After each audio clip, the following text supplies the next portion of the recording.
Elevated costs seldom arrive all at once. They settle in quietly, then stay around. People feel them in moments that used to go by without much thought. The grocery trip that costs more than planned. The utility bill that no longer feels easy to predict. The small buys that now come with second thoughts. Nothing big happens in one single day. Still, over time, daily life starts to feel heavier.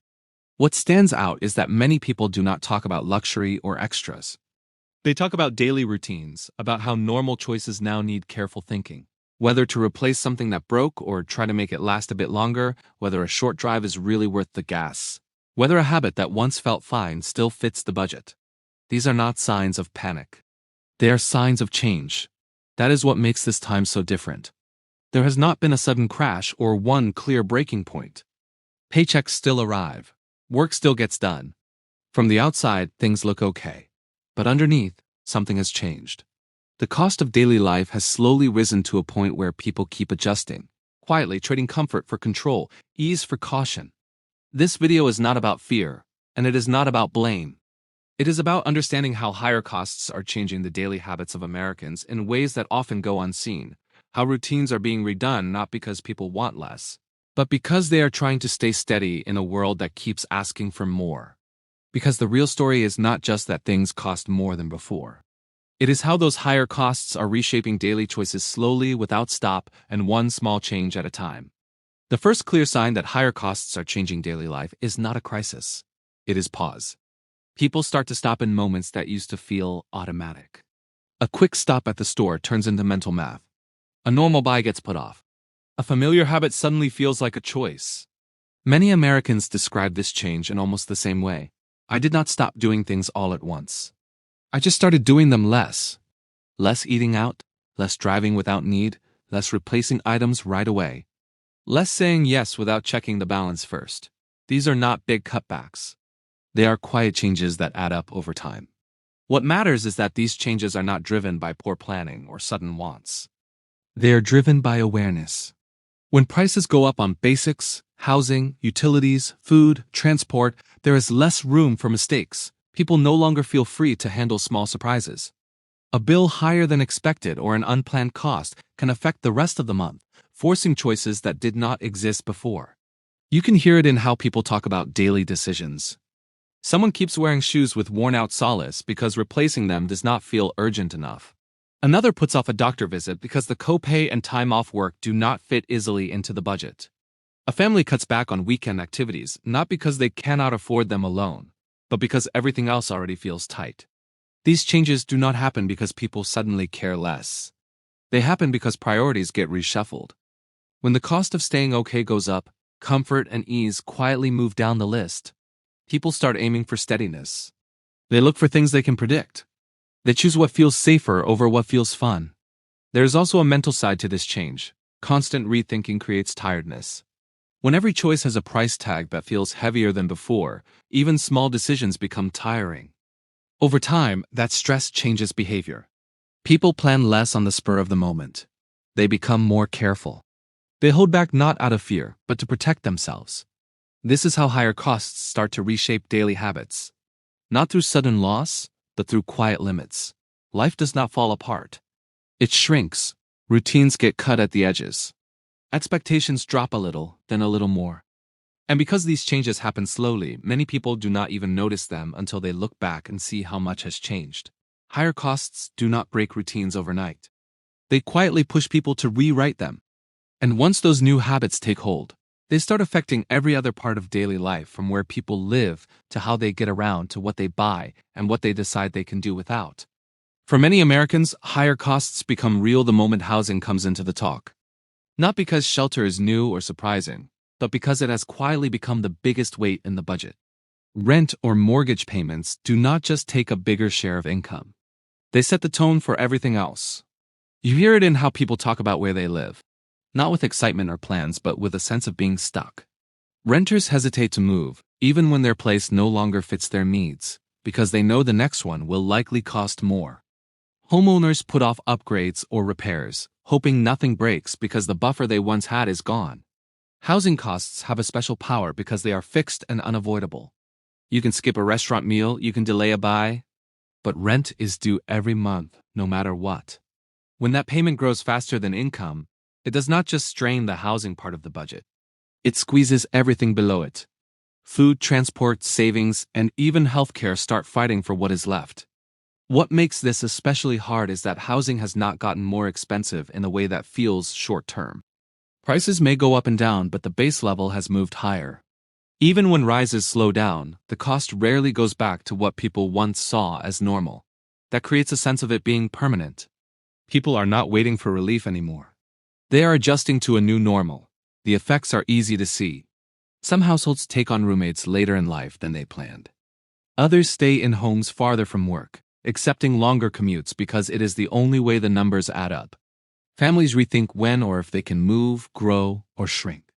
Housing choices that used to feel like steps forward now feel like risks. There is also a mental cost that comes with this pressure. When shelter takes too much money room, people lose wiggle room. Any surprise cost, a car repair, a medical bill, a jump in, utilities feels more risky because there is no padding left to soak it up.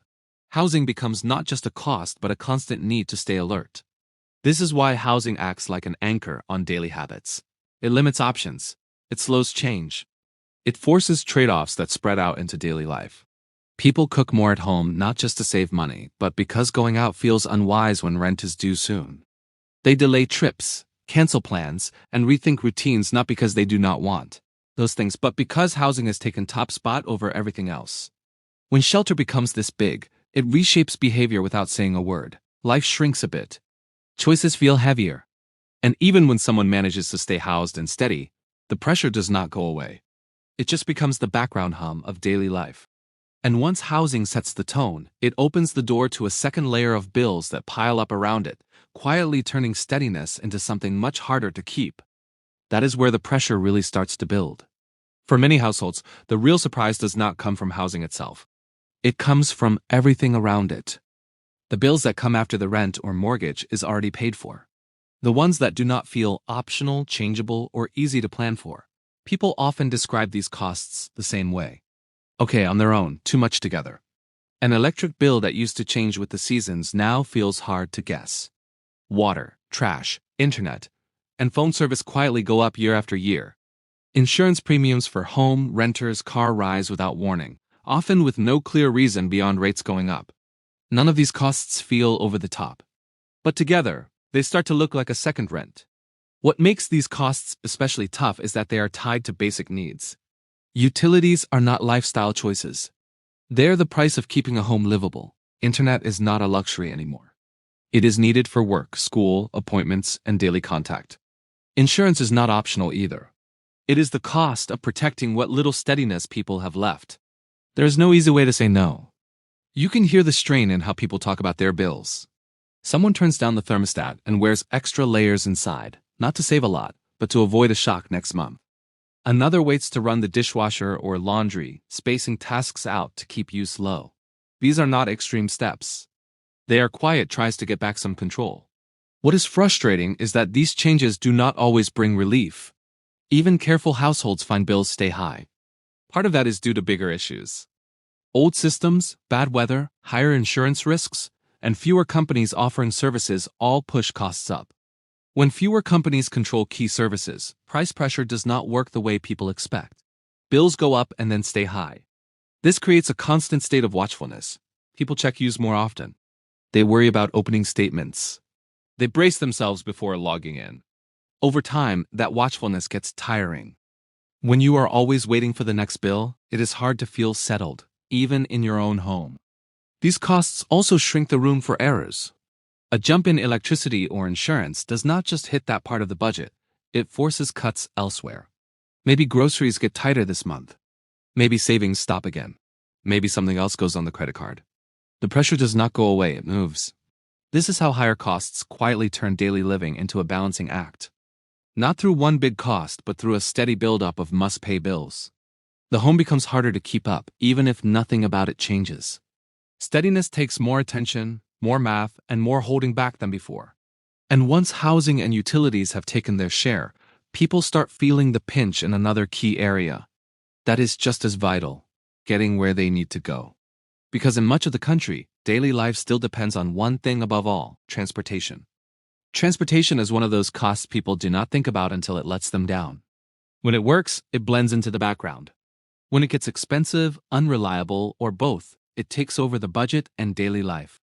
For many Americans, owning a car is not a choice. It is required for having a job, buying groceries, getting kids to school, or making a doctor appointment. Public transport simply is not a real option in large parts of the country. That means transportation costs do not act like optional spending. They act like rent, must pay, and strict. You can hear the frustration in how people talk about their commutes. Long drives that eat time and energy. Rising insurance rates that feel unrelated to how they drive.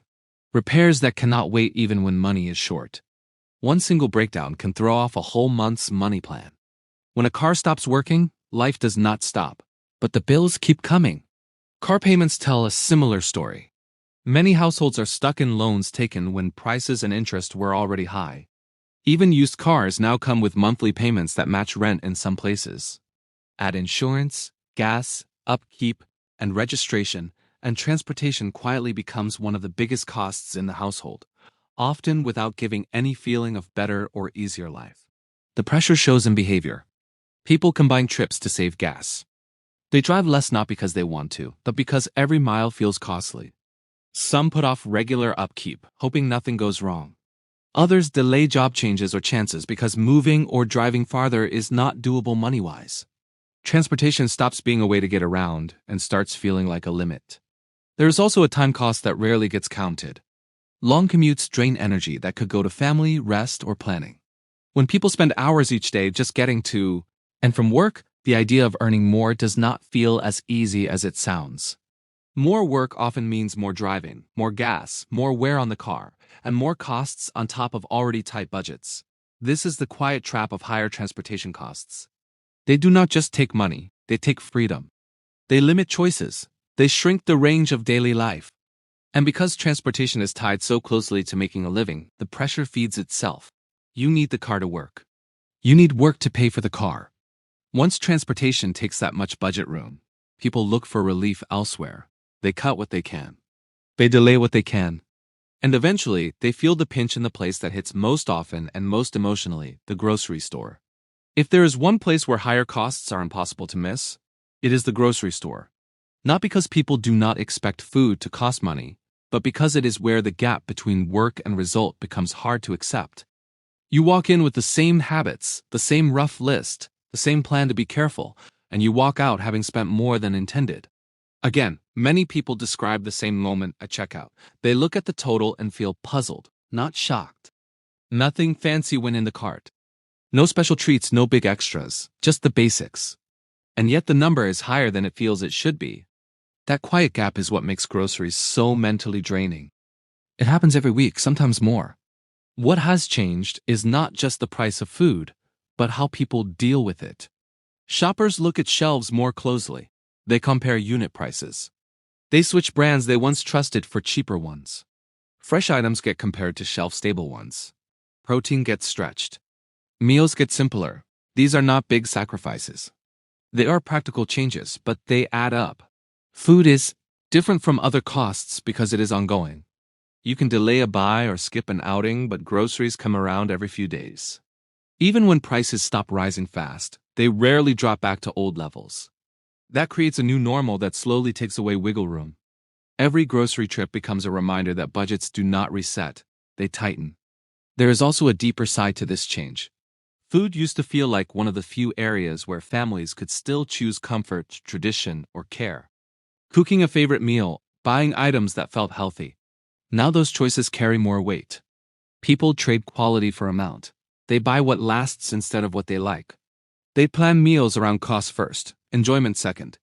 Over time, that changes behavior in quiet ways. People shop less often to avoid temptation. They skip aisles they know will raise the total. They cook the same meals more often, not out of habit, but out of need. The grocery store stops being a simple errand and starts feeling like a test one where the room for mistakes is small. And when food, one of the most basic needs, starts to feel like a money pressure point, it affects more than just eating habits. It affects mood, energy, patience.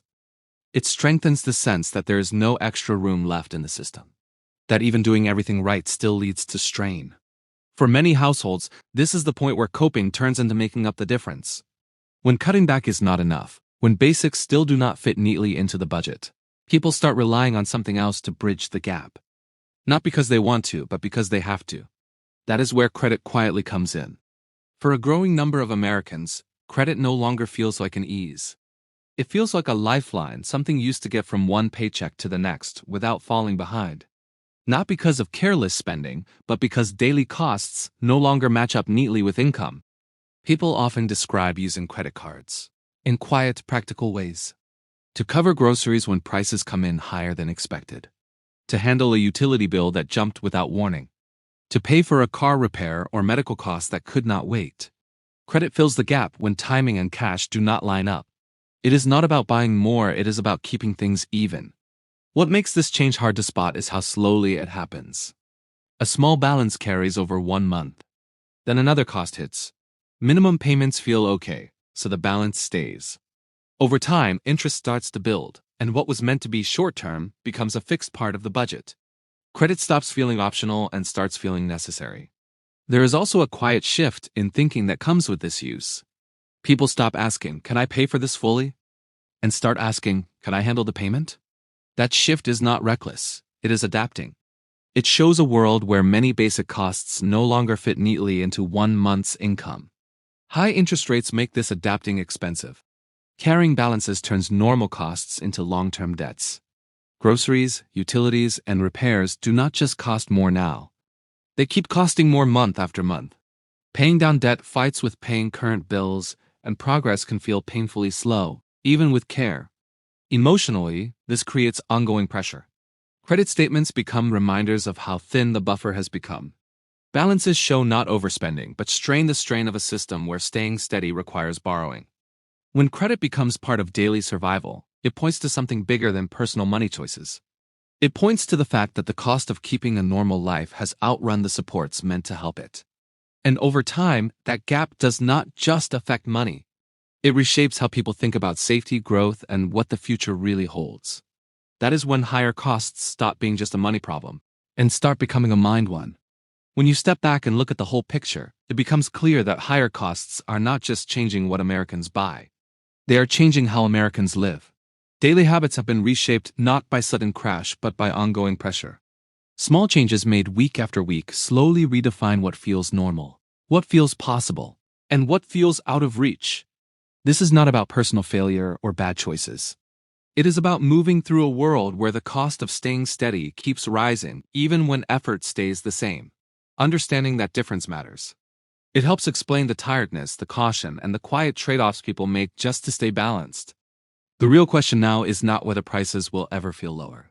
It is how these changes will keep shaping daily life, and which habits will never fully go back to the way they